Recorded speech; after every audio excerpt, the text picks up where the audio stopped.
Hello, this is Razzi from Spirit Blossom Psychics. Hello, YouTubers and Instagrammers and Periscopers who happens to be watching this. I wanted to bring you the top 10 habits that keep us in stagnation and out of personal growth, feeling us lonely, isolated, depressed, that kind of thing.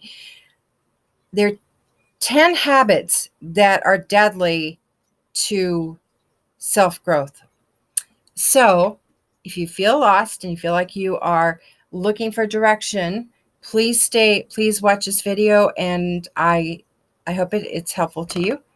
If you like what you're seeing, remember to subscribe, like, follow, share, comment, all of that, and I really appreciate it.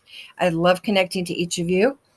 So let's start with number 10. Overcommitting yourself, filling your schedule up will only confuse the issue. The key word here is simplify. Making things more complex will make you feel like you're doing better, but this illusion will only last for a short time. Only this time you're up to your eyeballs in commitments that you cannot step away from, and you may not have the energy for it, because overcommitting means that you're committing yourself to a certain amount of energy to achieve a number of extra tasks that you have in your life. Number 9, watching your phone every second of the day. It is physically draining to be responding to every text, every email, every message, every ping, every like, every share. While limit yourself to a certain number of hours a day. And Jim Quick, the leading memory people, memorization people in the world, says, don't connect to your phone the first half hour of the day and the last hour of the day. It disrupts your sleep and it takes away from your ability to focus. It is focus that allows you to self-regulate and to be able to navigate your life in a way that's very productive and fulfilling. So that's number 9. Number 8, oh my gosh, impulse purchases. My goodness. If you going into a store, you're feeling kind of lonely, you're not sure what you're looking for, you're going to be vulnerable to all of the impulse purchases around you. They're going to be at the sales counter, they're going to be on the aisles, they're going to be at eye level. For your kids, they're going to be down low where they see them, like Captain Crunchy's super sugary cereal. Yay, mommy, I want this. They want it because it's put at the level and place where you have the least amount of impulse control. Do not buy impulse, do not log into impulse purchases, not for yourself, not for other people.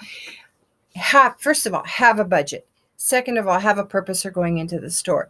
Thirdly, if you do see something that you like, that you think you would need, think of 3 or 4 ways that you would actually be able to utilize that object. Or is it just going to make its way into your junk drawer?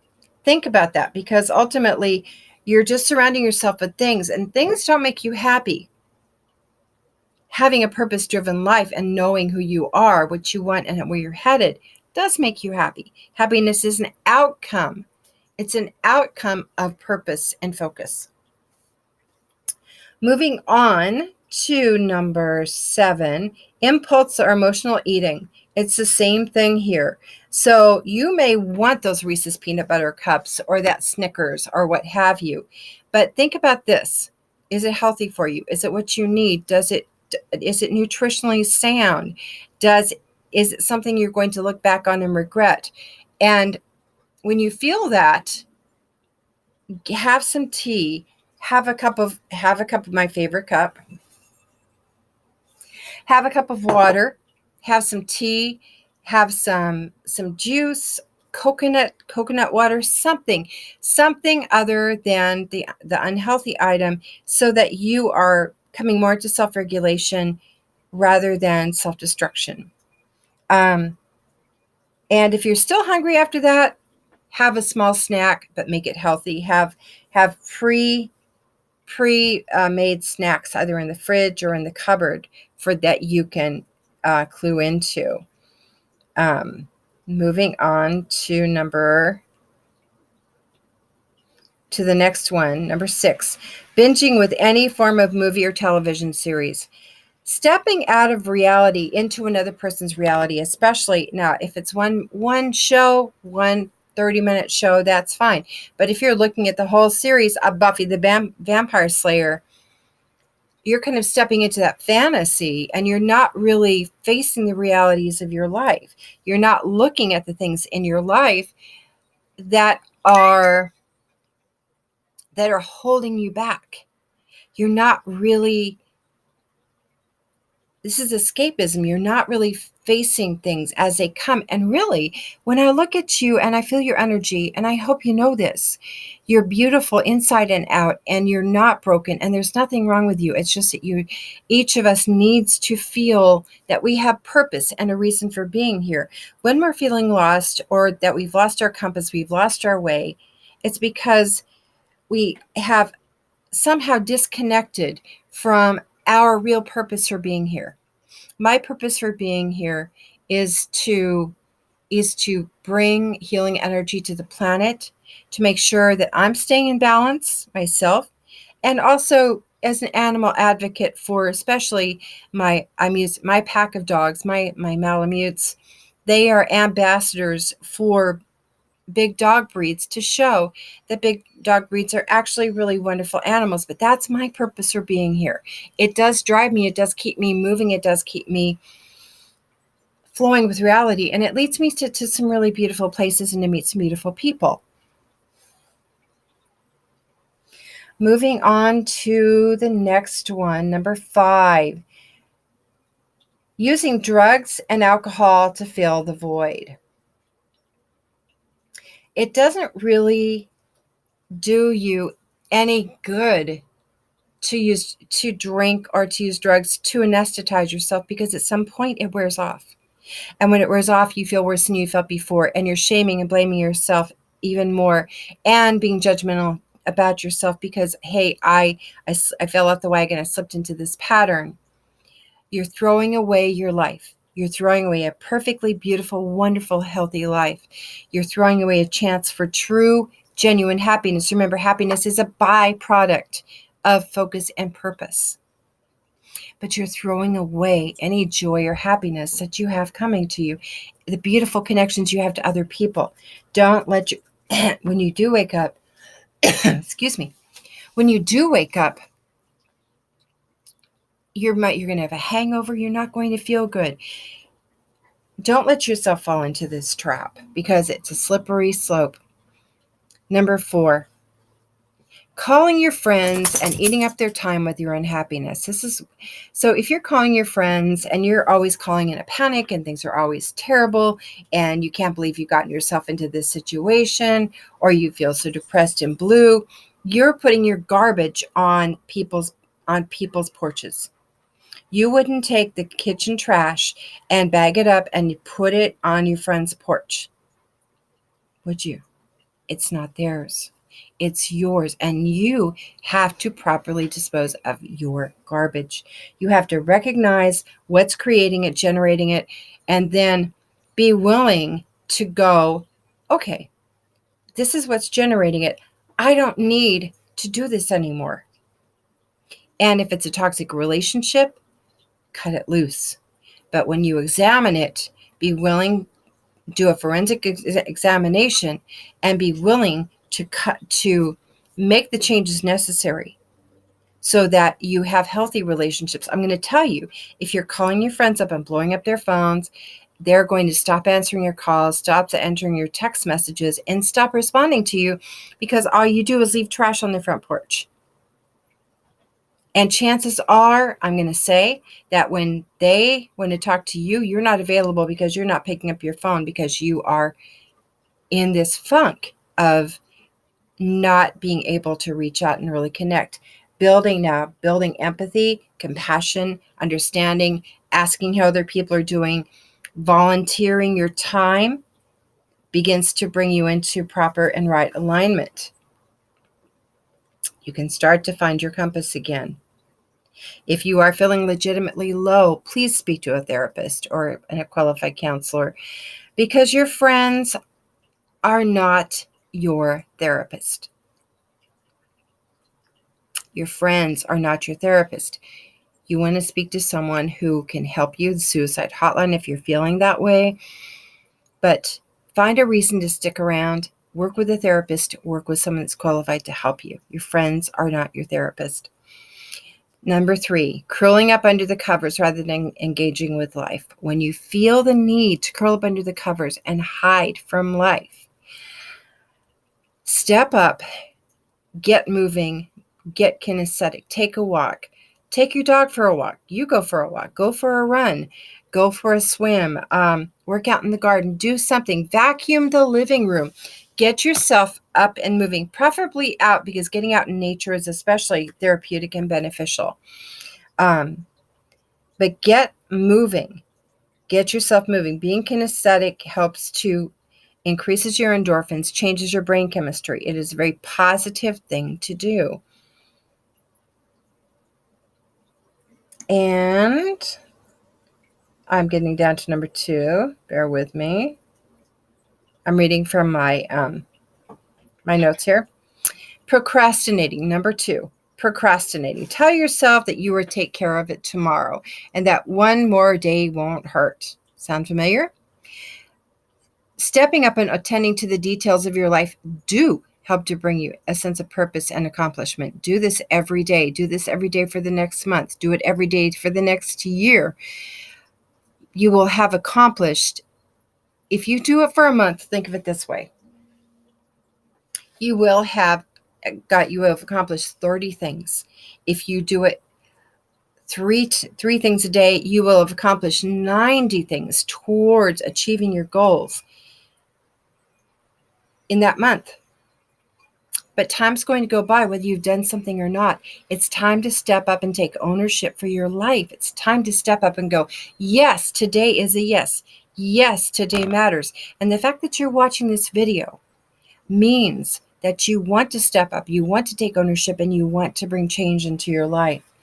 Now, before I get to that magical number 1, please hit that subscribe button if you haven't already. Please like and share and comment. I love receiving messages from you. I'm pretty good about responding to them. If you want a personalized session to look at some of the blockages that you have, the information is in the description for this video. So I thank you so much for watching, and let's move to number 1.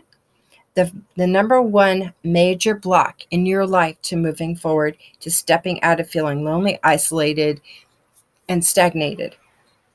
Stop comparing yourself to others. It is when you compare yourself to other people, when you look at other people's lives, when you say, well, they're the same age and they have this, this, and this, or why are they in a happy relationship and I'm not in a happy relationship, or how come they can get a brand new car every year and I can only get a brand new car every few years. They always seem to have good luck. They always do this. I never do this. So they always and you never. Okay? Step away from comparing yourself to others. It does not benefit you. In fact, it drags your energy down because you don't see behind the scenes all of the work that they did to get there, all of the purpose. Things don't just magically happen to people. It is focus, it is purpose, it is intention, and it is having belief and faith that when you put in the work and you have the focus, you can make things happen. You're so focused on what they're accomplishing and gaining from their life that you completely start to lose focus in your life. And when that happens, you do feel lost. You do feel stagnant. You do feel disconnected, disassociated. And at some point that you just kind of give up. And don't give up. Today's a great day. The fact that you have watched this video all the way through tells me that you love yourself enough inside here and inside here that you know that your life is more, that you know that you deserve more. Sit down, take time to figure out what your ideals are. What is it you really want in your life? What does your life look like? Remember, happiness is not the goal. Happiness is a byproduct of having achieved and set intention and focus. Look at your purpose for being here. I'm very clear. It's become very clear to me that my purpose for being here is to be an advocate and to work with people and that, especially women, but I work with both men and women, in helping them to find their rhythm in life again and know that they can stand up, be successful, and stand strong, whether they're in a relationship or not, that they can stand strong and be successful and overcome difficulties with ease. I know my purpose for being here. One of my purposes for being here is to be an advocate for animals, especially using my own dog pack as examples of advocacy for big dogs not being menacing, but big dogs being these wonderful, loving creatures. It's how we raise them that makes a difference. Are you a loving owner? Are you a loving human to them? It's all about how they're raised, just like children. Just like children. I know my purpose for being here. I have many other purposes for my life as well. But I know my purpose for being here. I wake up every day with a clear vision of why I am here. And I know that within you, you have a vision of why you should be here too. You feel it, you know it, and it is achievable. But you do it in a very solid progression of steps, which starts with what you do today and tomorrow and the day after that and the day after that. And you just keep doing it. You just keep doing it. Happiness comes as a result of connecting to love, connecting to the love and passion of other people like yourself. You and I connecting right now in this moment, eye to eye, heart to heart. Know that you're loved. And I know that you've got this because you've watched it all the way through. And now you've hit the reset button, and congratulations. You are ready to move forward. Today is the best part of your life, for you are committed to moving forward. Thank you for watching. Thank you for sharing. Thank you for commenting. Be looking for more of my videos in the future. I love you very much. I believe in you. I have faith in you. Remember, it's all about the love. From me to you. Let's keep it real. Thank you for watching. Be looking for my next offering. Take care. Bye.